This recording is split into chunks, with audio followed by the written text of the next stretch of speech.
Okay, so today we're going to hit on some special topics for each of our different types of bonding. Some things that we're going to need to know moving forward as we progress into sort of how chemical reactions occur and that kind of thing. So let's start with ionic compounds. A major idea here with ionic compounds is the concept of a polyatomic ion.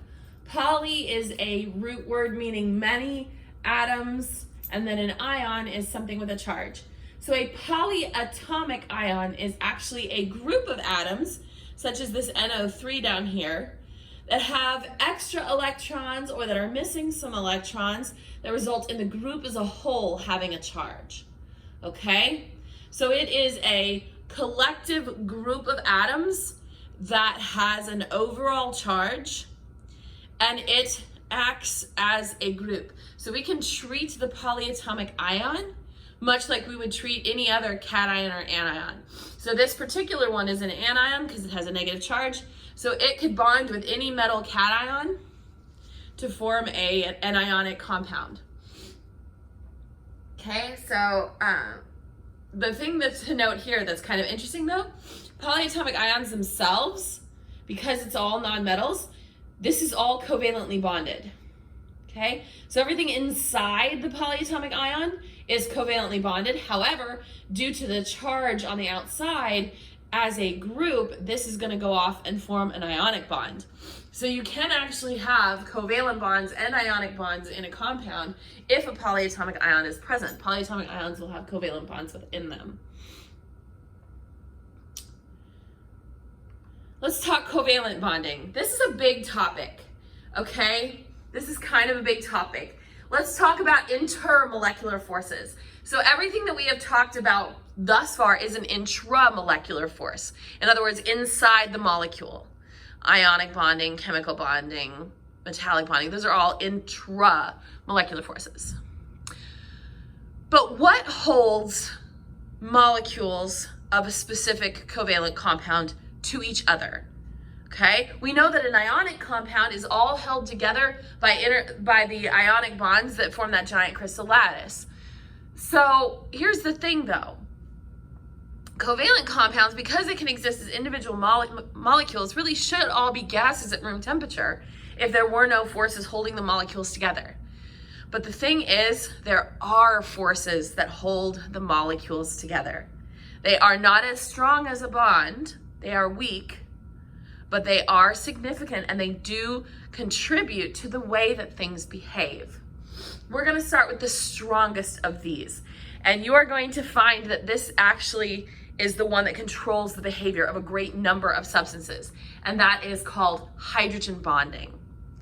So anytime we have a hydrogen atom bonded to nitrogen, oxygen, or fluorine, why those three? Because those three are the most electronegative elements on the periodic table, nitrogen, oxygen, and fluorine. So when they bond with hydrogen, remember hydrogen only has that one electron, so it doesn't have a whole lot of electrons to be playing with. So when a hydrogen bonds to a super electronegative element, such as nitrogen, oxygen, or fluorine, it creates a very strong dipole, okay? Remember last week, we talked about how oxygen has the much stronger pull. So this water molecule here is going to be a covalent compound, but it is going to be polar covalent. In other words, the electrons from these two hydrogens are being hogged by this oxygen. And that's going to create a slight positive charge on the hydrogen end of the molecule and a slight negative charge on the oxygen end of the molecule. Now these charges are not as big as the charges on an ionic compound, but they are enough of a charge that it does cause a force of attraction to another polar molecule. Here's the negative end of this ammonia molecule. We have the negative end of our ammonia molecule. This is the positive end of our ammonia molecule. So this positive end of our water molecule will be attracted to this negative end of the ammonia molecule, okay? Now, this is a very weak force. However, it is significant, Okay, this is one of the reasons that, this is the reason that water behaves differently from most other substances.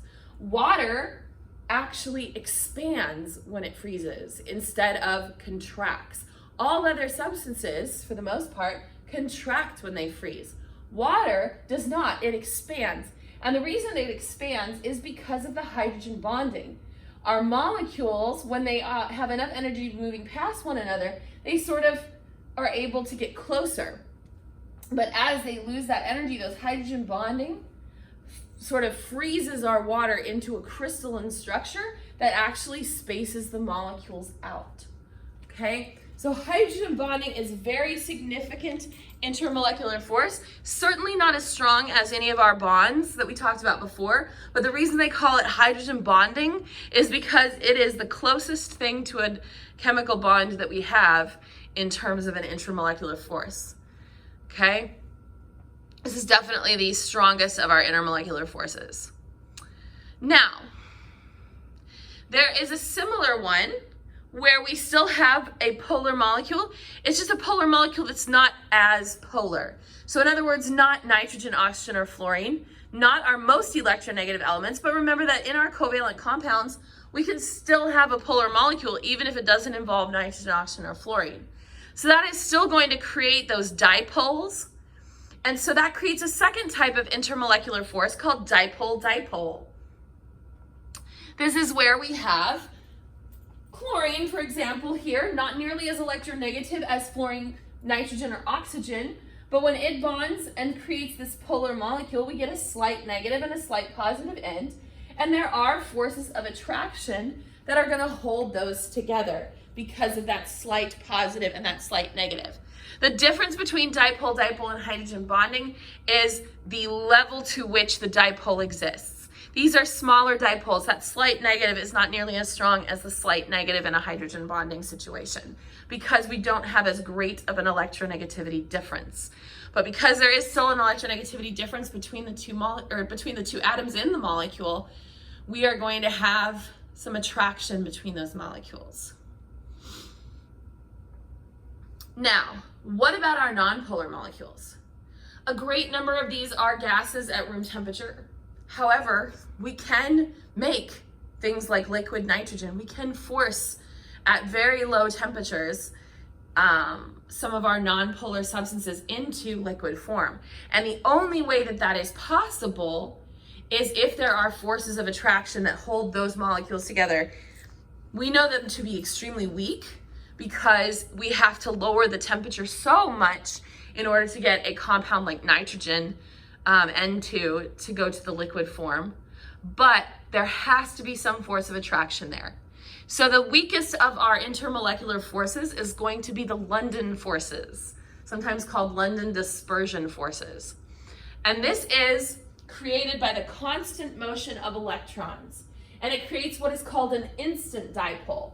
In other words, at any moment, my little atoms or my little molecules might have all of their electrons move to one side. So over here, they're showing that my electrons have moved to one side here, creating a momentary dipole. It doesn't stay because the electrons are constantly moving, but for a moment, we get a slight negative and a slight positive as the atoms are near one another. And that slight negative and slight positive when the atoms are close to one another does form a very, very, very weak form of attraction that we call a London force.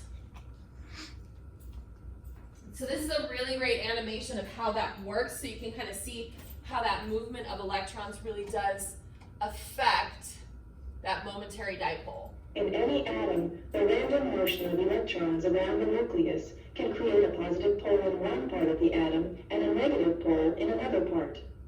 If another atom is located nearby, the temporary dipole can induce a dipole in it as well. The two atoms are held together for an instant by the weak attraction between the temporary dipoles, before separating again as electron motion causes the dipoles to disappear. Okay, so I think that animation is really great in showing you it's temporary, it's a momentary thing. It does not happen for very long. And then our last special topic is with metallic bonding. We've mentioned alloys before, This is when we take different metals and we mix them, or we take a metal and mix it with non-metals. One of our favorite ones to do that with is iron and carbon. That's how we make steel. Carbon is a non-metal. We can put that in with the iron and it gives it a different tensile strength. What's cool about alloys is that it results in a mixture that has new properties. One of the most common alloys that people all tend to have on them is in jewelry. We tend to alloy our jewelry metals like gold and silver with other things.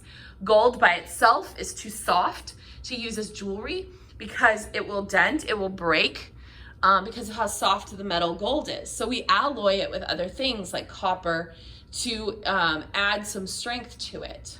Remarkable strength come from. In metals like iron, the atoms are packed together like sheets of marbles. But when pushed or pulled, they can slip and slide past each other. But steel also contains carbon. The carbon atoms fit in between the iron atoms, limiting their freedom of movement and making it harder to pull them apart. Steelmakers long ago learned that by adding more carbon, you can increase the steel's tensile strength, but you give up flexibility, which is something that the arresting cable needs to wind and unwind. The trick is to find just the right balance. Okay, so metal alloys are carefully engineered so that you can get the exact strength that you want versus the flexibility. There are two types of alloys that you can make. The first is called substitutional, where we have atoms of a similar size that replace each other. So you'll notice in this diagram, these are pretty close to the same size. And so that's a substitutional. In other words, it's a pretty even substitutional. Okay, then we have what's called interstitial, where we have little tiny atoms that stick in between big atoms.